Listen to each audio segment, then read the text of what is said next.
when two more of my colleagues left, they put in their notices and they left. It really sank in for me that this is toxic to me. This is toxic to people I've enjoyed working with. And we really can't do anything about it at this point.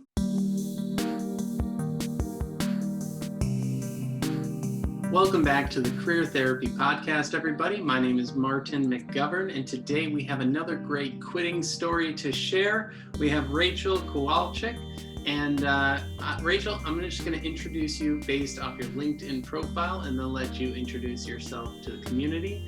Rachel is a data operations with a nice little emoji of a present in record services at Northwestern University. Rachel, thanks for joining us today. Thanks for having me. I dig that your podcast is such like a calming and grounding approach to the career navigation process. So Thank you. These have been stressful times. I'm like psyched to be here in sort of like a Zen space for discussion. That's great. I love that. Yeah, it's funny. I never thought of myself as being as Zen as apparently I sound on the podcast, but we'll get into it. So tell us a little bit about your career up to this point, leading up to your current role. I'd love to just kind of get the history down before we get into the more detailed stories. Cool. Well, history is a good start. My education path was in journalism with an emphasis on history. I did my minor in history because I always loved it. And also I was kind of like anti-college and yet still pursued my degree. I maybe would have been an English major. Anyway, I started college like with pre-nursing, left for like a gap year, came back to finish with journalism with this history emphasis, largely because I had all these like AP credits from history from high school.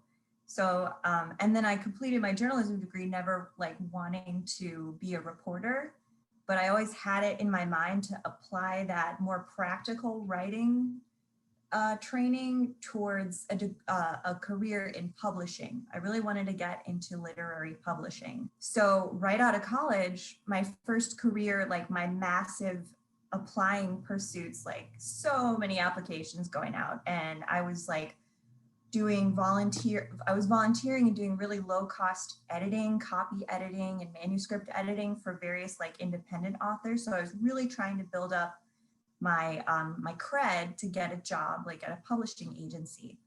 And the job that I ended up like the first real job I got out of college was I was up for these two internships at the same time. And one was at a literary publisher. And I was like, oh, the dream. And the other was at this sustainable development company that needed like a marketing team member to help with their blog. So I was like, ooh, that's really tangential there, internship, but it is interesting. And then the literary publishing one, and it came down to like, one was paid and one wasn't. And it was a time where I was like, I don't have the funds to be just trying for the dream at this point. So I went with the sustainable development company internship, and I jumped right in as their blog editor and ran from there. Eventually the internship turned into a full-time position, and it took me on a wild adventure, honestly, which is the quitting story I'm going to be sharing, is that job. So that first real job, I got to do lots of editing, lots of working with writers. In a way, it was really exciting and fun. It was very creative, a lot of research involved, a lot of like social media savvy went into that. So it was very much like a saturated media communications job. And I felt like I did get to apply a lot of what I had learned in journalism school and history studies to that role. I came out of that really like disillusioned and kind of lost, and literally was like moving at the same time. There was this huge influx of like crazy factors in my life when I left that job. And so the next job after that was working at a performing arts studio as like executive assistant to the director. So like super unrelated pivot there. I worked there for a couple of years ultimately, and it was a really great experience. And then from there, I went on to work at Northwestern where I am currently, and I've been there for the past 5 years. That's awesome. So all of the experience kind of like fits together, but the literal job titles and industries like in no way actually like intersect. Well, and that's what's so fascinating about careers, right? I think we we spend all this time thinking things are going to be linear. That I'm going to do this, and then I'm going to do this, and then I'm going to do this, and very often it's like I'm just gonna, even if we think, like maybe in hindsight, we can start connecting some dots, but a lot of times things are just happening and we're moving and we're adjusting, we're reacting, and opportunities come up and we jump at them. We just end up in a new place. And so it is kind of interesting to see how, like, even when we plan, a lot of times our careers happen to us rather than us happening to the careers. But this story that you're going to share with us is one where you did take some control, where you did take the ownership in your career to say, this isn't right. I'm going to quit. And I can't wait to hear that story. So set it up for us. What kind of work were you doing on the day to day? And what did you enjoy about it? And what did you kind of not enjoy so much about that role?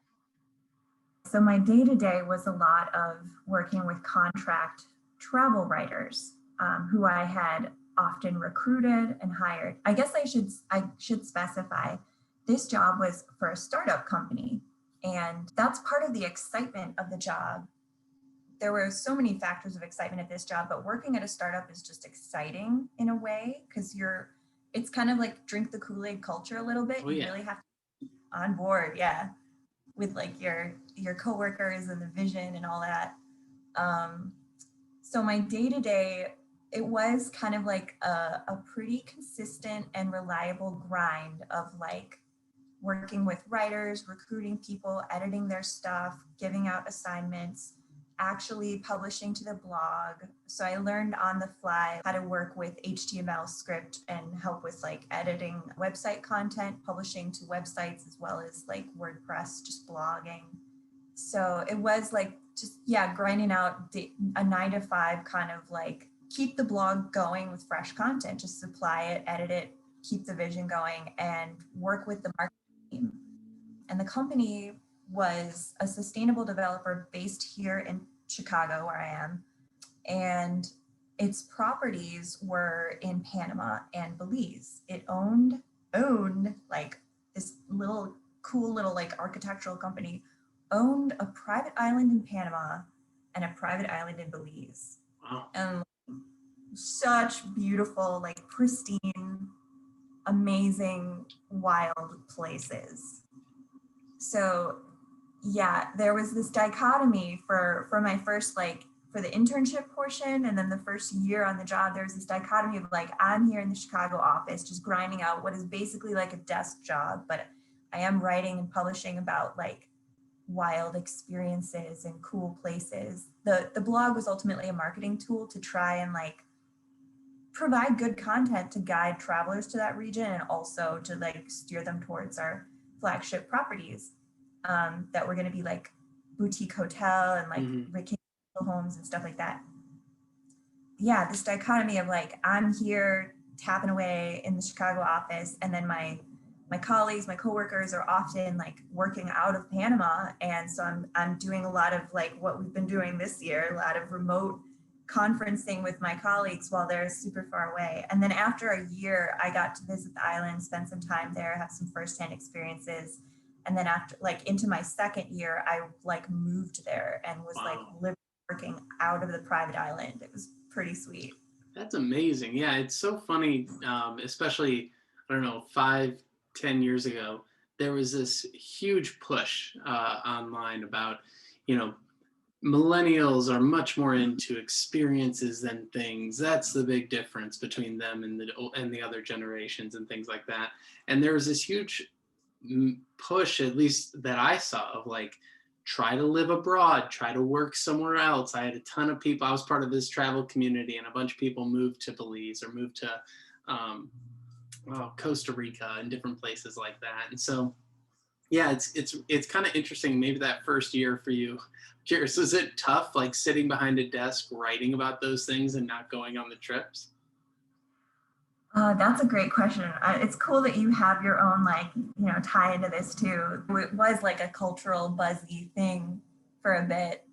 Um, my problem with the writing and editing about Panama and Belize before I got the chance to go there was just a lot of imposter syndrome. I was like, I think it drove me to research things more deeply and to seek out travel writers to work for us that just really had like a great perspective on things, because I was really like diligent about it, because I was really concerned that my lack of knowledge, firsthand knowledge of the area, was going to come through and provide like crappy travel guidance for people. So my role in it for that first year and a half or so was I stole so much from my journalism training and like what I knew about literary editing and copy editing. And I just made like a really tight sort of like branded communication style guide that I provided to all of our writers. So kind of like there would be consistency in terms of how the voices of these people came through our publishing outfit, but like I really wanted to give them free reign to never step on toes of like how things actually were, because I was super aware. I don't know, and so like tell us. Um, and one of these travel writers I'm like super good friends with today, so it's like those relationships were really fun. That's awesome. And so then you moved there. Where did you live out of? Where did you get to live? I got to live in actual employee quarters, which was just like really bare bones apartments there built, because like the island was literally like a wild jungle covered island. And as a sustainable development company, they were like very, very cautious about overdeveloping it. So everything was cited and designed to be minimalist impact on the local environment. So we had this like little quad of employee apartments, and I lived there with like actual staff for the boutique hotel, and other like a few other marketing comm people from like the core business unit, but then also like a lot of like personnel just running the island. There was a little organic farm right around the corner from where I lived. I could like walk by every day and like see what was growing and that we'd end up eating. And it was so cool. The island itself is on the Pacific side of Panama. So it's just like a little boat hop off the mainland. And there are some other like small jungle covered islands around. So it wasn't like super remote, I guess, in that we were like a 15-minute boat ride from the mainland, but it was like a rural, underdeveloped part of the mainland that we were near. Like Panama City was like I want to say like an hour regional flight from where we were. So yeah. That's so cool.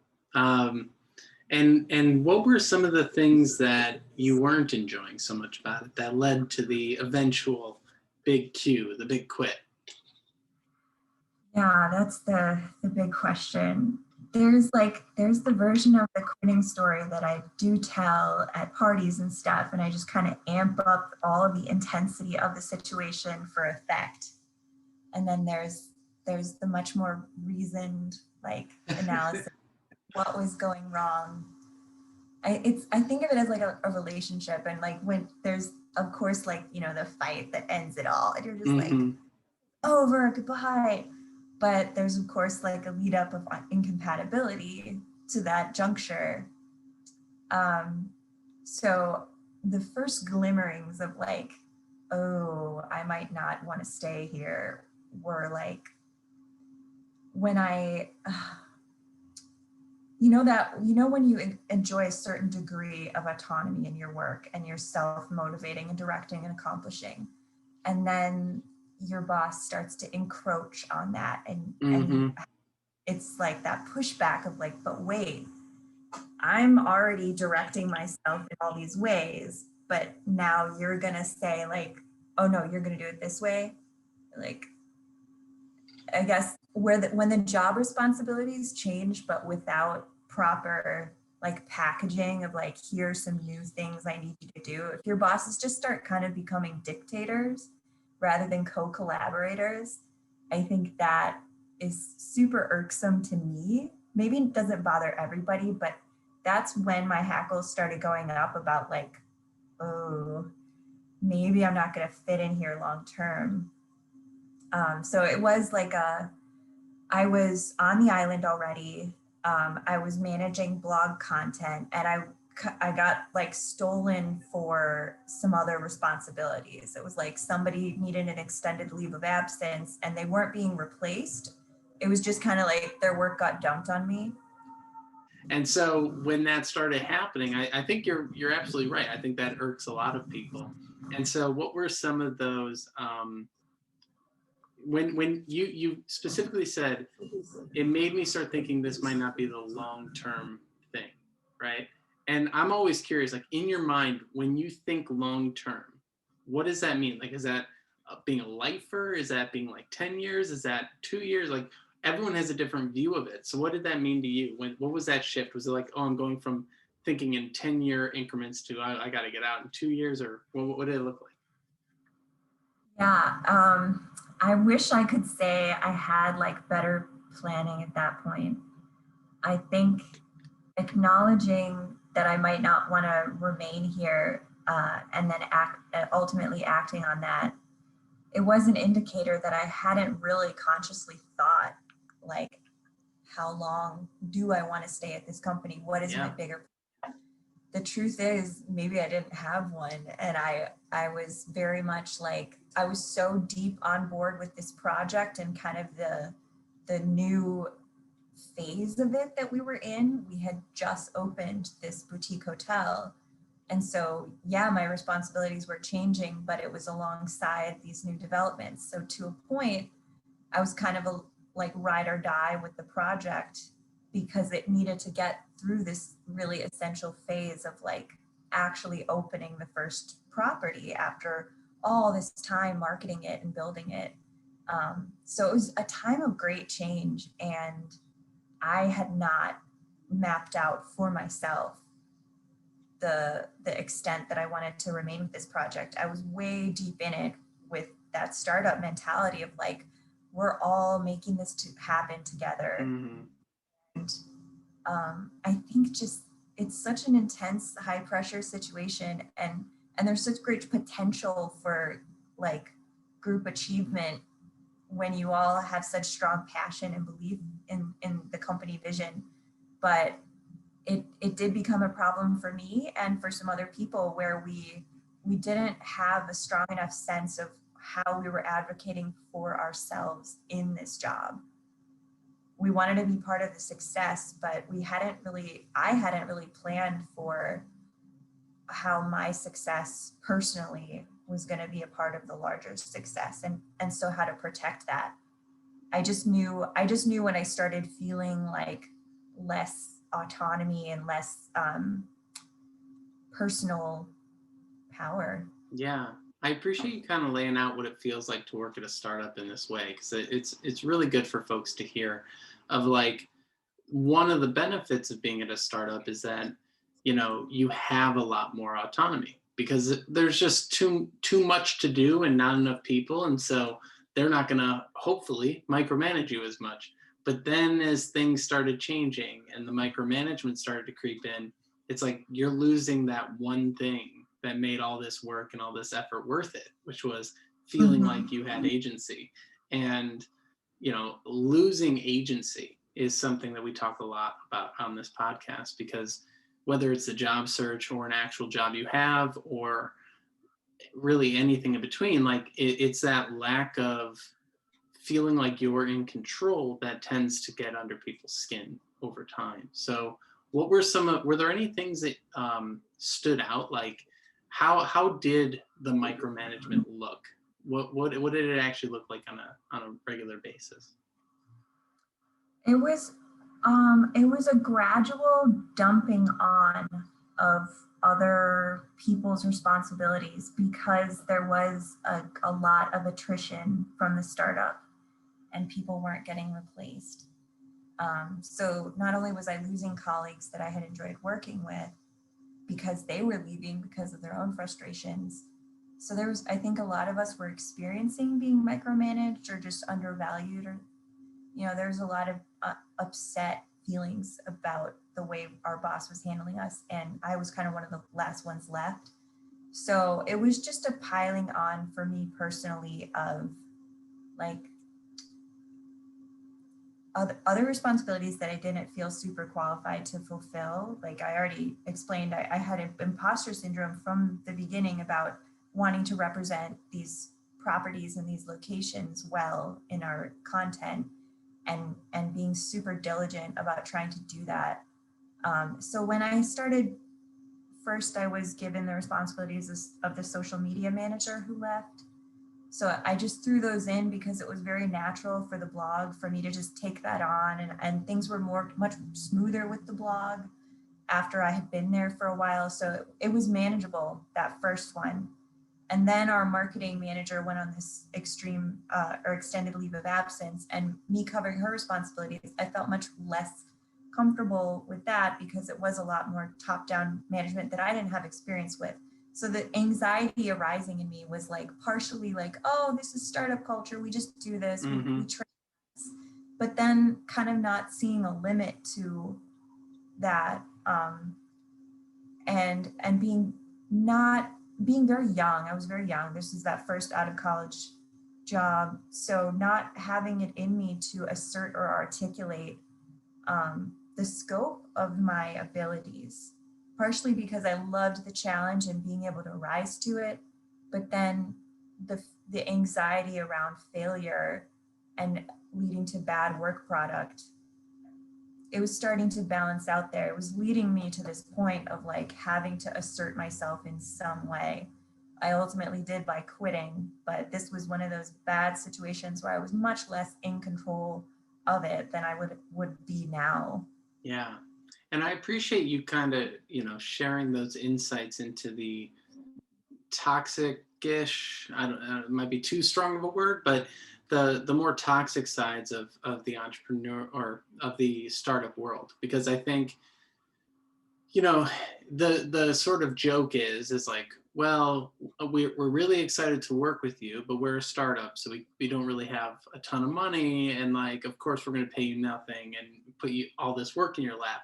And I always find that to be an interesting one, because I'll like talk with companies that have 500, 600 employees, and they're like, but we're a startup. And I'm like, I feel like at a certain point, you're all just using this excuse to dump a lot of work on people for little pay. And in your case, it's like, it was gradual, right? It's like, oh, a little bit more, oh, a little bit more. Oh, wait, there really is no end when a company is trying to be scrappy to how much they can put on a single person. I appreciate you kind of opening that window a little bit. Is there anything else you want to share on that front? Well, I think that's very well observed. I think it's just a hallmark of toxic work culture, which, like you said, extends far beyond startups to maybe what places it doesn't belong. And just so in my case, that points to a good truth that valuing your employees and providing for their comfort in the positions they fill is really a good thing for bosses to be doing, because I might have stayed if that were happening for me at that job. And kind of one of my main takeaways to share with your audience is that notion of like, maybe if we're going to work for startups, maybe we really need a mentor specific to that environment to help us through it.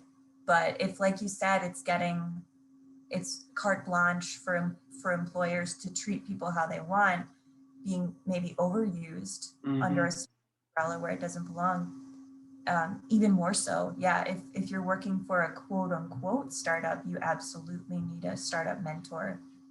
And it cuts both ways, right? Because companies are saying, oh, well, we're a scrappy startup, so we can't bring people on. We're like on a hiring freeze, we're et cetera, et cetera.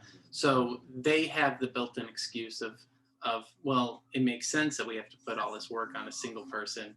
And then the workers are like, well, I chose to work at a startup, so I really need to step up to the plate, and I need to be able to do whatever it is they give me, and be able to work nights and weekends and all that good stuff, regardless of the pay. So it is I think that there's companies that do it right, companies that try to do it right, but then have a hard time with it.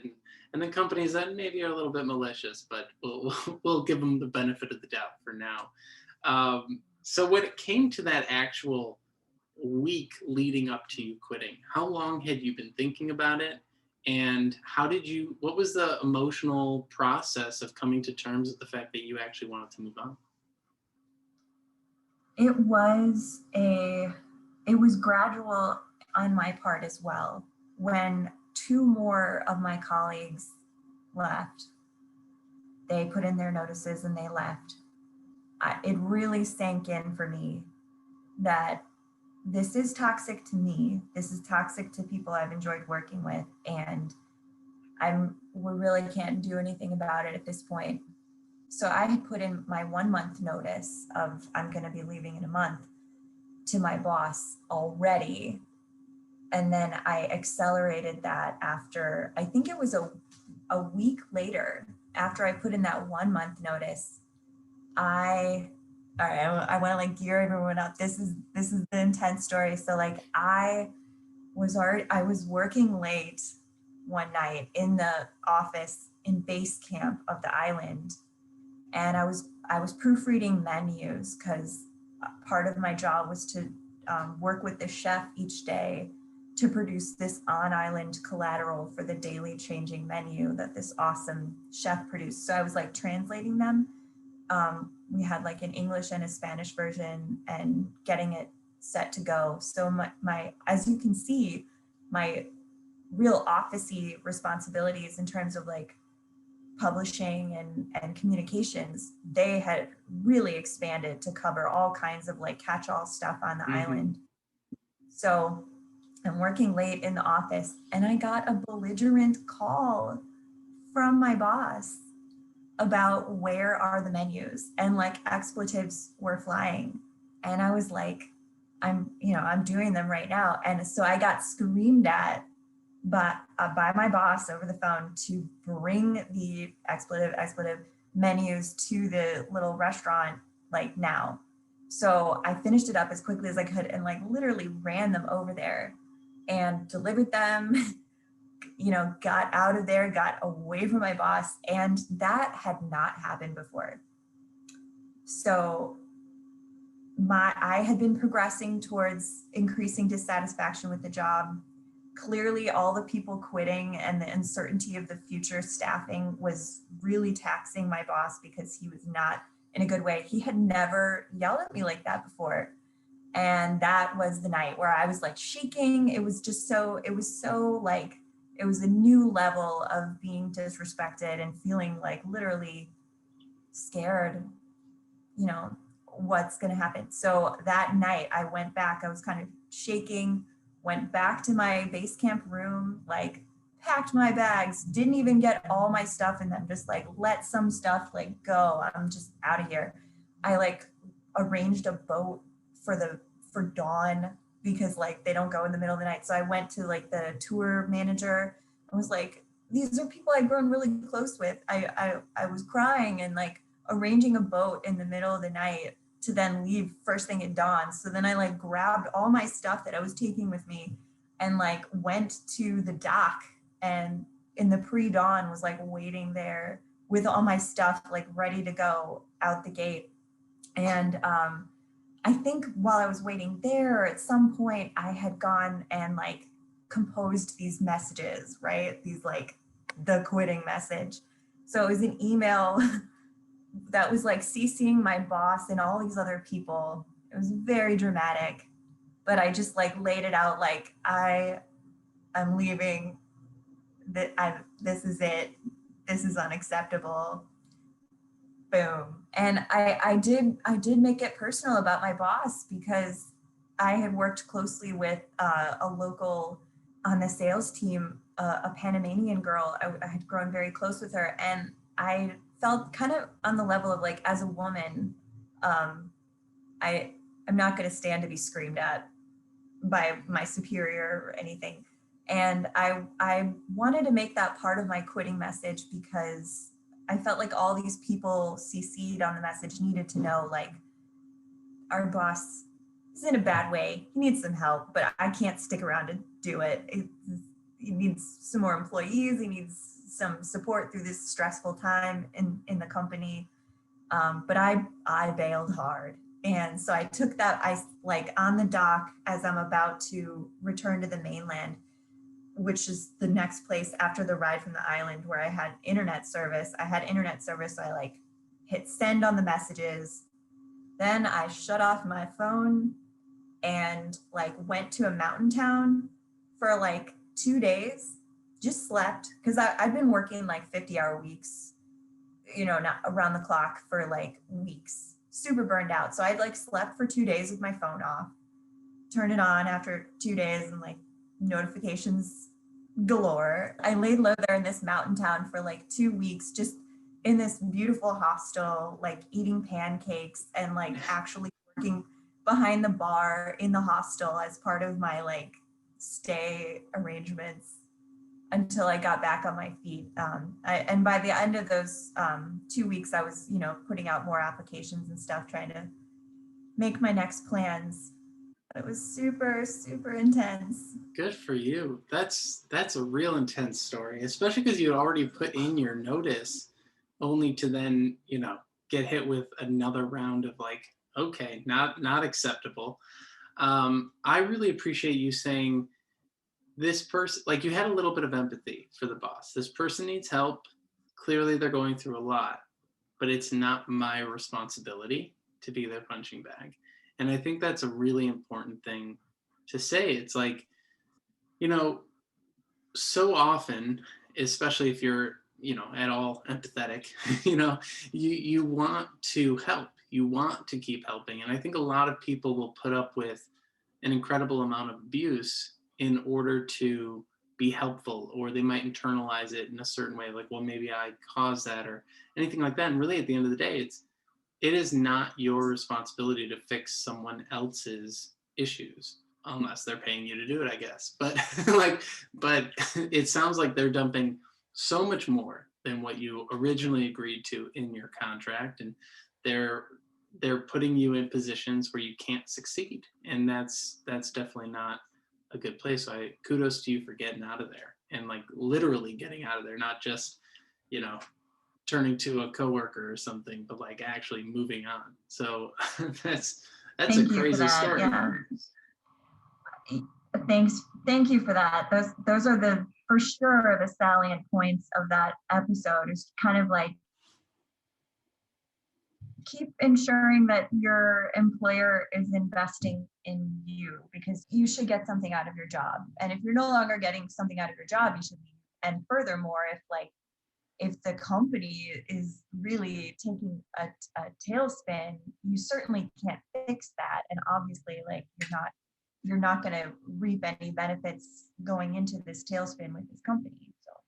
And that's another thing. It's there's a lot of employers that are like, how come my employees don't work as hard as me? Well, because they're your employees and they don't get ownership in the company, and any number of other reasons why they shouldn't be as invested as you are, and things like that. So I think there's a lot to be said there of being able to stand up for yourself. And, especially like you said, there are weird power dynamics between bosses and, the people that report to them. There's also weird power dynamics between men and women. There's all sorts of strange stuff that happens in these workplaces.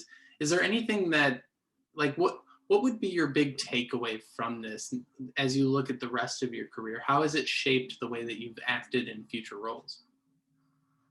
It has driven home for me the importance of having a mentor for your career, and diligently checking in with that person, because that holds you accountable not only to actually nurturing a vision for your own career and not just going along for the ride wherever you get hired, but it keeps you accountable to someone else in the industry. And it also creates a failure structure where their past mistakes can inform you, and it just makes it a more comfortable atmosphere to talk about messing up, to know that it's okay and not stick around in a job just because you think it's a failure if you leave it or something like that. So keeping things in perspective. Yeah, I think a mentor has been key because I was very much like prey to just seeking out kind of adventure in my career choices early on. Um, and the repercussions of that in my career trajectory haven't been terrible, but that has led to some of the like hiccups, I would say. Just I was in a way after adventure, but I had to realize the hard way the importance of having something steady that answers a little bit more of your need to accomplish work purposefully in the world, and just also to get paid a fair wage that covers your bases. That makes sense. And when it comes to the reaction of your coworkers and your boss, did you get any support or pushback from people? I was really close with everyone who had left there in succession before me. So I felt supported in my decision to leave. They had all done the same. And some of us have remained close through the years because it was such just like a huge work experience for all of us. It was like a little bit like a cult dynamic, as I think you can imagine. Like a lot of startups lend themselves to a little bit more of that culty dynamic. So yeah, leaving it was a good decision for me and these other people. But we do cherish that wild experience that we had too. It taught us a lot about ourselves and about what we want to do in the world. So I did feel super supported leaving. And my next job right after that, I was immediately applying so much of what I learned, like I did pivot into being a second in command to this studio director for a performing arts studio. And I did feel like I had done so much wrong with my like toxic boss that I was much better able to advocate for myself in that next job and to have much healthier, frequent like communication about how this job is suiting me, what else I need. That it was an immediate like flip into the opposite situation with my succeeding job that I had. Yeah, getting ahead of the situation so you don't Mm. get in the. And hey, sometimes we need those rough goes to learn those lessons. And I appreciate you mentioning two other things. One is it's kind of that partners in crime or war buddies, right? You go through this crazy experience together and you come out the other end and you're like, well, we'll be friends for life because that was absolutely crazy, which is a really interesting work friendship that happens a lot. And it hasn't really come up on the podcast before. So I always find that to be really fun to talk about. But also the idea of the culty side of startups. I think that, we kind of touched on the toxicity, but the toxicity kind of gets wrapped up in this, and your job was even more so lifestyle like changing than most, right? Because most people, when they think of their life being absorbed by a startup, it's just a lot of hours, I'm at the office a lot, or I'm working at home or on the weekends. But when you actually go live in a new place, like where everything, like you go home and you're technically still at work because they own the building, right? And that level of like lifestyle, a lot of people look at it as, well, there's sunk cost, so I need to stay here, or there's all these other things. And sometimes when you're in this position, startups understand it, and they'll always use words like we're family, or we're going to look out for you. And I made this comic a few months back, a comic strip that was like, I'll not remember the rhyme off the top of my head, but basically it's like, been working here for 40 years. They said they had my back. And then at the end, they told me I needed to pack or something like that. And Oh. that idea of like how companies build that cult-like environment. I'm curious if there's anything you noticed while you were working at your startup um, that played into that. Was there any, like, what were the most cult-esque aspects of it that folks should look out for? Well, I was a little guilty of it myself. I think I was just maybe that's why I ended up in that job in the first place. I was maybe a little predisposed to thinking that was an essential aspect, like a component of having passion for your work was to feel that strongly about the company's vision. Because as I mentioned before, I made like this style guide of like voice, branding for the blog for my contract writers when I kicked things off in my internship. So I think I did have a sense that like it's healthy, but like in other employers that I've had, you get that from something external from your immediate responsibilities. So I think belonging and deep belief in the mission and vision of your organization is really important, and feeling connected and like on the same page with other people in sort of a work culture is really important. But it's got to be accessory to the core of what you do. It's got to be more like a club or a subcommittee or something that you show up as in an extracurricular way to just congregate and be amongst your colleagues and develop camaraderie in that sense. And it shouldn't be directly tied to everything you do, because that just lends like a level of anxiety, like, oh, am I going to mess up the branding if I do this or that? And it can't be that tightly controlled. So I really appreciate work environments I've been since where we as a work culture develop that sense of camaraderie and belonging, um, maybe around some of our interests or just like convening, talking about current events, a little more external to what our exact industry. We got to have that room to like breathe and dream and like think bigger. That's when everyone's ideas in the organization start to have a place and a voice, and it's not so like it's got to be directly from the boss that's dictating what we think or feel. It should be a richer mix. So in my current job, I started like a little art as stress relief club, and had that going as sort of one of those environments. And it's to the credit of my current employer, Northwestern, that their talent development department is very like amenable to staff just kind of like coming up with stuff like that, creating little clubs and subcommittees and stuff like that to connect with people. So they have a department oriented around those kind of like HR things to have a strong HR presence. In a startup, there's that excuse of like, we're too small, we wear too many hats, we don't have the bandwidth for that, but it's really important. Yeah, it's definitely important. And it's always interesting to, listen to, again, I think a lot of people have good intentions, but at the end of the day, it's like, yeah, your employees should be invested in the product, but also they should have lives. And yes, they should care about what's going on with the company and want to make the company richer and better and grow faster.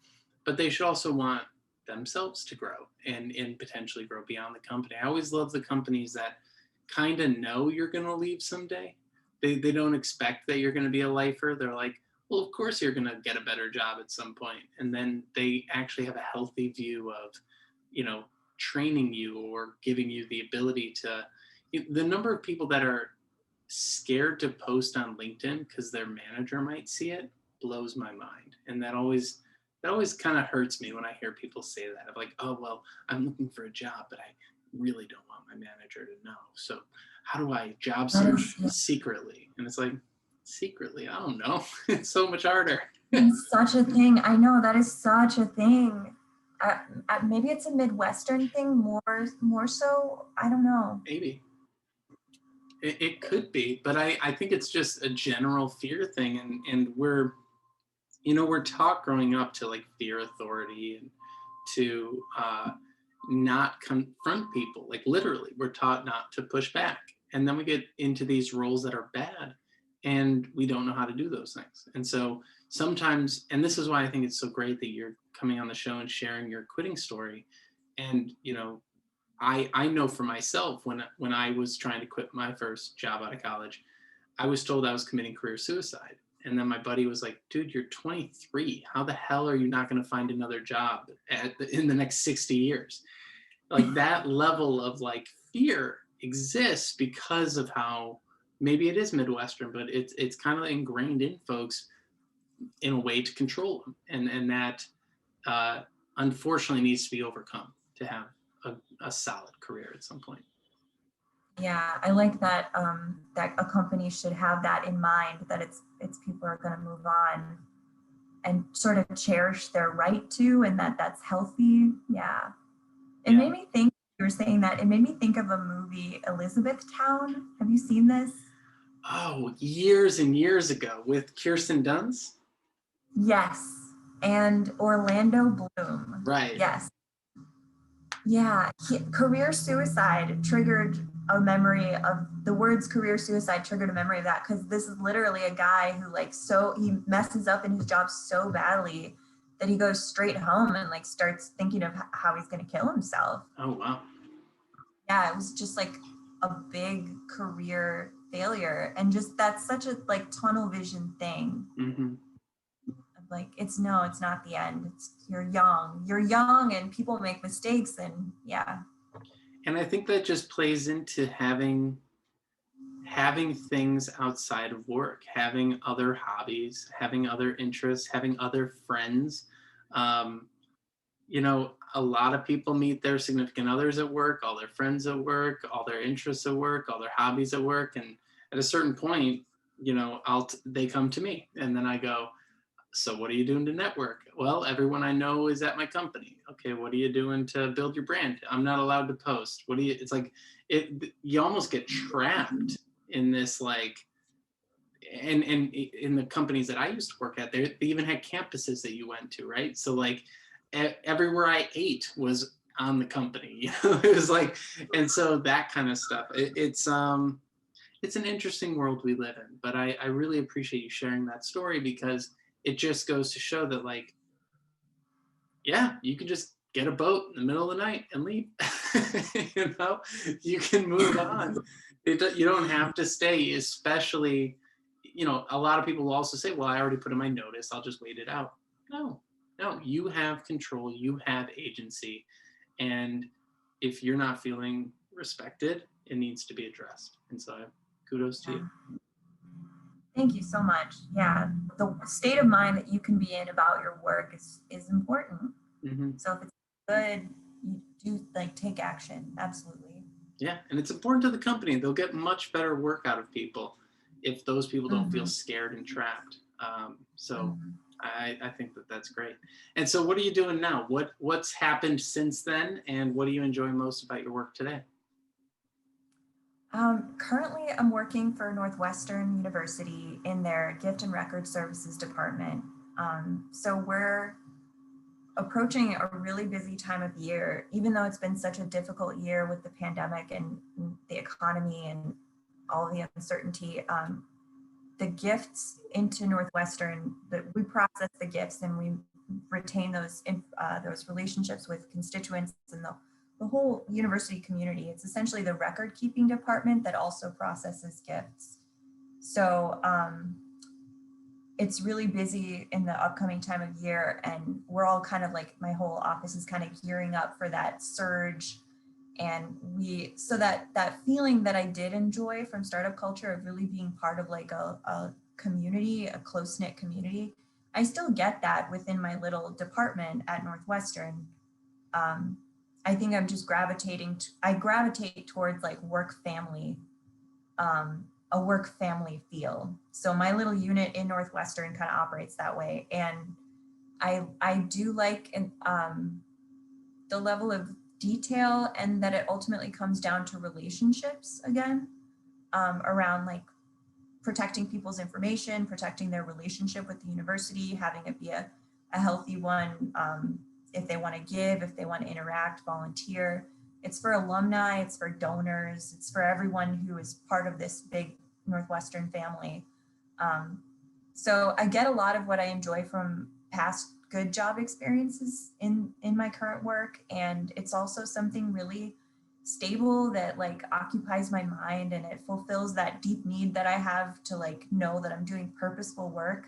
I really believe in so much of like the research that Northwestern does and the kind of education they try to provide. And so I'm still drinking the company Kool-Aid, but not for a startup. This one's giving me benefits and I have a healthy work culture. So, you know, you can't change some of these like propensities that I have to just go towards maybe a problematic or toxic approach to my work, but I'm just a passionate person. I'm going to do that, but I'm going to try and find healthy channels for it. Yeah, yeah. And I'm so happy for you because that level of self-awareness helps regardless of how it all goes. And having gone through this quitting experience, you now know you can quit again if anything ever gets that toxic in the future. So Rachel, thank you so much for being on the podcast today. I really appreciate you sharing your insights and your story. And it was really nice digging into some of the, toxic sides of startups. I think that's an important topic for people to hear because they're still very exciting places that a lot of people want to work at. And it's not bad to work there. You can get a lot of great experience, but you just need to know what you're getting into. So thank you for joining us today. Oh, thank you. That it's really great that you're empowering people to be like the narrator in their own career story. And I think that's part of, like a better world, just happier people doing better work. Like what's not to love about that? And Rachel, if people want to find more about the work you're doing, where can they find you? I'm on LinkedIn, Rachel Kowalczyk on LinkedIn. And other than that, I'm not super social. I don't really have any handles. Maybe Instagram. I have an Instagram. You can link it if you want. Well, go hunt her down on Instagram if you want, but definitely find her on LinkedIn. And thank you so much for joining us today. It's been an honor. Thank you so much. You got it. Have a great rest of your evening. You too.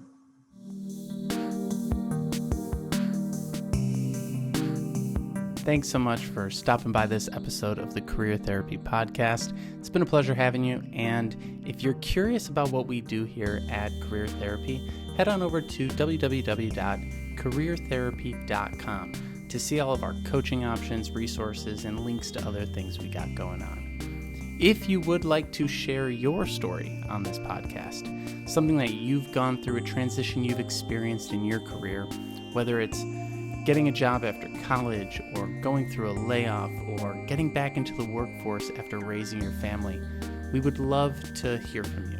Head over to linkedin.com/in/Martin McGovern and shoot me a DM. Let me know what's going on, and I'd really like to share your story with the world. What we're trying to do here is really normalize the emotional side of the job search because we all go through it. We all have tough times in our careers, and sharing these stories really helps people feel less alone and feel more empowered to take their career back into their own hands and make something of it. So thank you again for stopping by. If you'd like to leave a like or a comment, subscribe or share, or leave us a review on iTunes and I think maybe even Spotify, we'd really appreciate it. Best of luck to you in all of your career endeavors, and I'll see you on the next episode. Cheers.